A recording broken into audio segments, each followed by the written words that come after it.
Pada kesempatan kali ini, kita akan membahas salah satu metode dalam mata kuliah riset operasi. Yang mana kita ketahui, dalam mata kuliah riset operasi ada beberapa metode, seperti linear programming, metode simplex, MODI, metode penugasan, dan metode transportasi, dan metode-metode lainnya. Dan yang akan kita bahas dalam kesempatan kali ini, yaitu metode simplex. Nah, sedangkan metode simplex sendiri merupakan salah satu teknik penyelesaian dalam program linear yang digunakan sebagai teknik pengambilan keputusan yang berhubungan dengan pengalokasian sumber daya secara optimal. Nah, untuk mengidentifikasi kira-kira berapa keuntungan maksimum yang bisa didapatkan oleh suatu perusahaan, maka digunakanlah metode simplex ini. Oke, untuk menindaklanjuti soal yang tadi, kita memasukkannya dalam atau kita mencari yang namanya model matematika sebelum kita masuk ke metode simplex. Nah, model matematika di sini ada fungsi tujuan. Fungsi tujuan ini Z 60x1 tambah 50x2. Nah, x1 ini merupakan komputer tipe 1 dan x2 ini merupakan komputer tipe 2. Nah, setelah kita menuliskan fungsi tujuannya, kita mencari batasan-batasannya. Nah, dari soal tadi kan ada 3 tahap. Tahap yang pertama itu adalah pemeriksaan, perakitan, dan penyimpanan.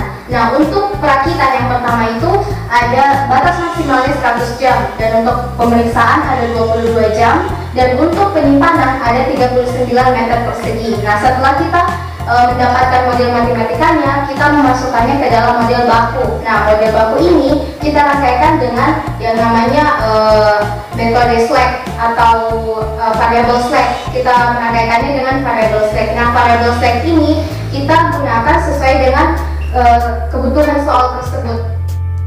Setelah kita menentukan model matematika, langkah selanjutnya adalah kita harus membuat tabel simplex. Tabel simplex ini diisi oleh angka-angka yang berasal dari model matematika tersebut.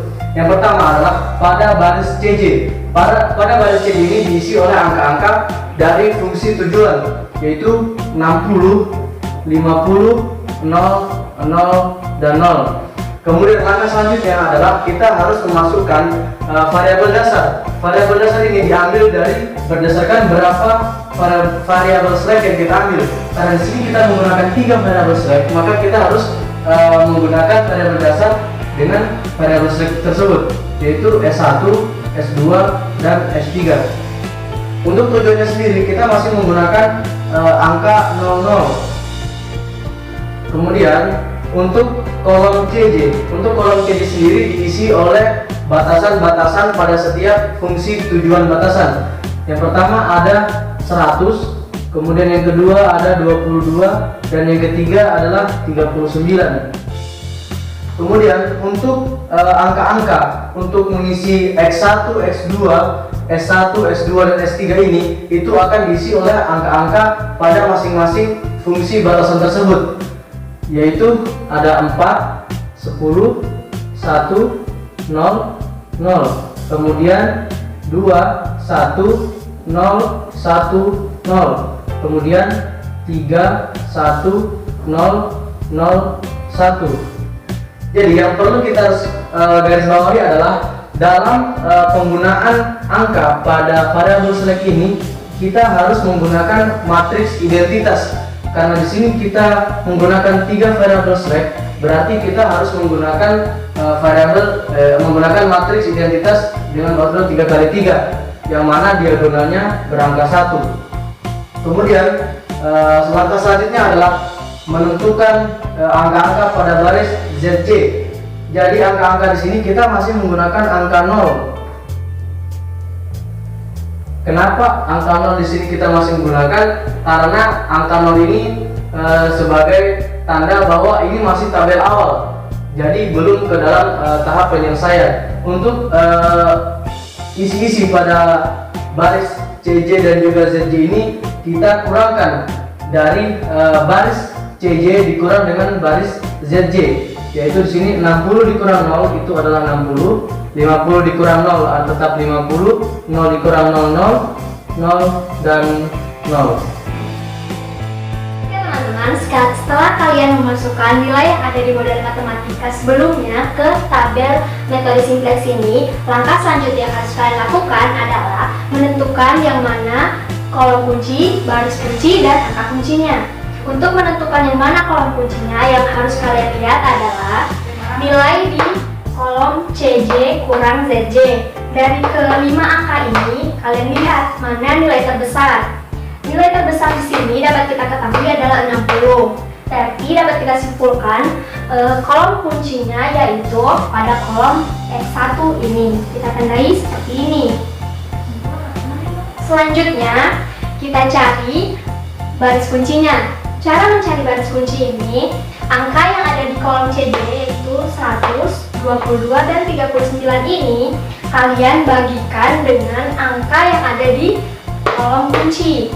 Yang pertama, di variabel dasar S1 kita cari 100 dibagi 4 hasilnya 25. 22 dibagi 2 hasilnya 11. 39 dibagi 3 hasilnya 13. Nah, dari ketiga hasil ini 25, 11, dan 13 kalian cari nilai terkecil yang mana. Di sini kita lihat nilai terkecilnya adalah 11. Berarti baris dengan nilai terkecil merupakan baris kuncinya. Kita tandai seperti ini. Nah, setelah kita mendapatkan baris kunci dan kolom kuncinya, langkah selanjutnya adalah kita akan mendapatkan yang mana angka kunci dari tabel metode simplex ini. Angka kuncinya itu berada tepat di perpotongan antara baris kunci dan kolom kunci. Seperti ini, sini. Angka yang berada tepat di antara baris kunci dan kolom kunci yaitu angka 2.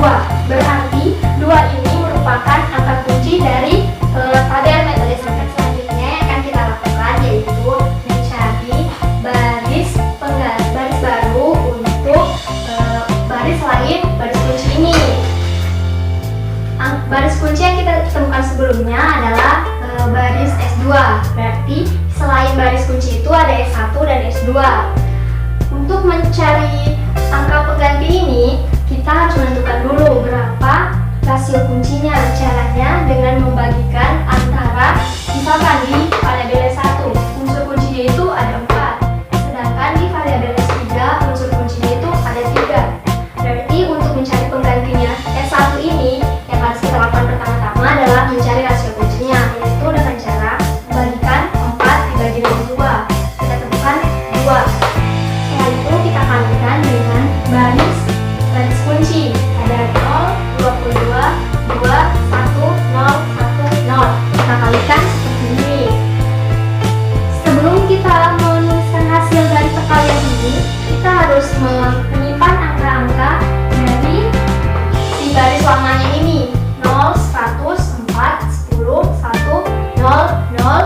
Seperti ini. Kemudian kita kalikan si rasio kunci ini dengan baris kunci, angka yang ada di baris kunci. Nanti hasilnya seperti ini. 0, 44, 4, 2, 0, 2, dan 0. Dari kedua baris ini kita kurangkan. Nah, hasilnya akan jadi seperti ini. 0 kurang 0, 0. 100 kurang 44 ada 56. 44 kurang 0, 4. 4 kurang 4 ada 0. 10 kurang 2 jadi 8. 1 kurang 0, 1. 0 kurang 2 minus 2. 0 kurang 0, 0. Selanjutnya, baris lain baris kunci ada S1. Tahapnya sama seperti tadi. Kita cari rasio kuncinya. Si unsur kuncinya itu ada 3 dibagi dengan angka kunci jadi 2. Jadi rasio kuncinya ada 3/2. Kita kalikan dengan nilai yang ada di baris kunci sama seperti yang sebelumnya. Seperti ini. Kemudian ini merupakan baris lama, angka yang ada di baris lama. Kemudian ini adalah hasil perkalian dari rasio kunci dan nilai yang ada di baris kunci. Hasilnya seperti ini, kita kurangi, hasilnya akan jadi seperti ini. Mencari nilai nominal untuk mengisi baris baru selain kunci yang merupakan S1 dan S3. Nilai-nilai yang telah kita dapatkan tadi kita masukkan ke tabel metode simplex. Untuk S1 ada 0, 56, 0, 8, 1, minus 2, dan 0. Sementara untuk S3 ada 0, 6, 0, minus 1/2, 0, minus 3/2, dan 1.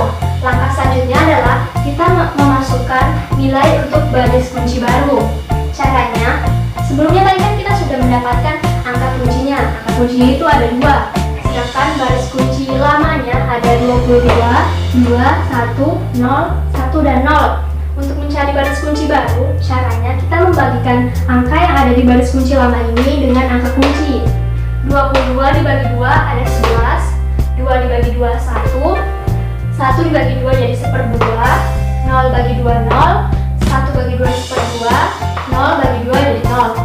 Untuk tujuannya ini kita lihat dari tabel sebelumnya, di mana kolom kuncinya itu terletak di sini dengan nilai CJ sebesar 60. Maka 60 ini kita masukkan ke nilai tujuan baris kunci baru. Jadi baris kunci baru sekarang berisi nilai nominal 60, 11, 1, 1/2, 0, 1/2, dan 0. Nah, kita harus mencari baris baru selain kunci. Yang di sini ada S2 dan S3.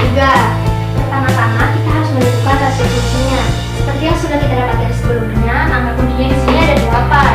Untuk unsur kunci S2 itu ada 1/2, sedangkan S3 unsur kuncinya ada -1/2. Jadi untuk rasio kunci S2 ada 8 dibagi dengan 1/2 menghasilkan 16 dikalikan dengan angka yang ada di baris kunci. Nanti hasil dari perkalian ini kita simpan di sini. Kemudian ini kita masukkan baris lama dari S2. Ada 60, 11, 1, 1/2, 0, 1/2, dan 0.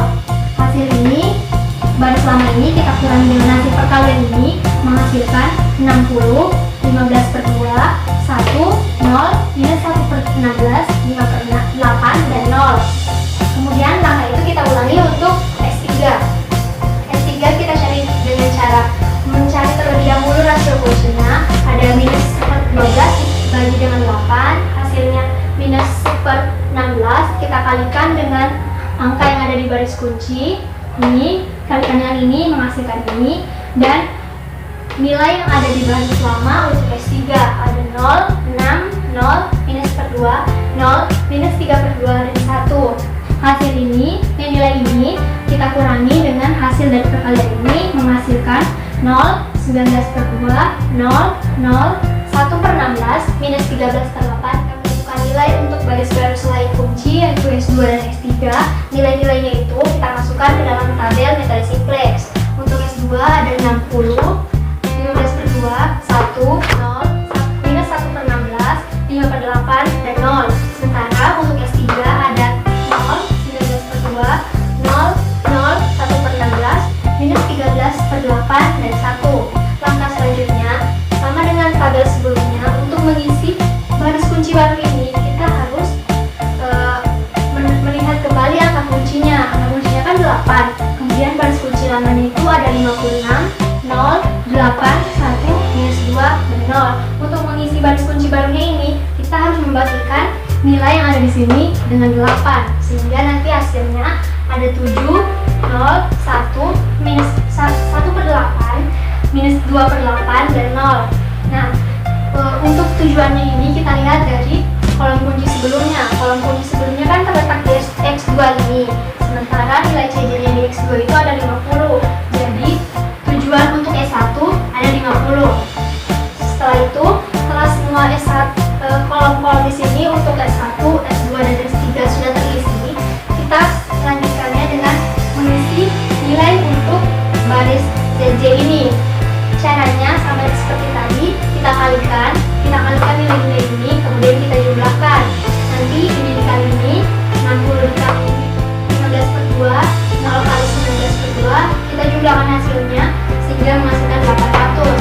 Kita ulangi langkah itu untuk kolom-kolom selanjutnya.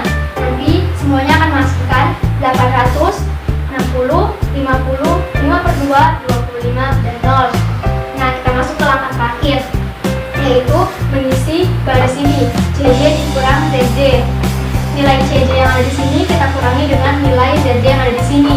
Jadi 60 ini kita kurangi 80, hasilnya 0. 50 dikurangi 50 hasilnya 0. 0 dikurangi 5/2 hasilnya -5/2. 0 dikurangi 25 -25. 0 kurang 0 hasilnya 0. Setelah kita isi semua yang ada di sini, yang ada di baris CJ kurang ZJ, kita lihat lagi apakah semuanya masih ada yang bernilai positif atau tidak. Jawabannya ternyata tidak. Semua nilai-nilai yang ada di nilai negatif dan 0. Itu menandakan hasil penyelesaian yang kita kerjakan barusan itu telah mencapai hasil yang maksimal, yaitu sebesar 8. Untuk menyelesaikan masalah produksi komputer tipe 1 dan komputer tipe 2. Komputer tipe 1 menghasilkan 7, sedangkan komputer tipe 2 menghasilkan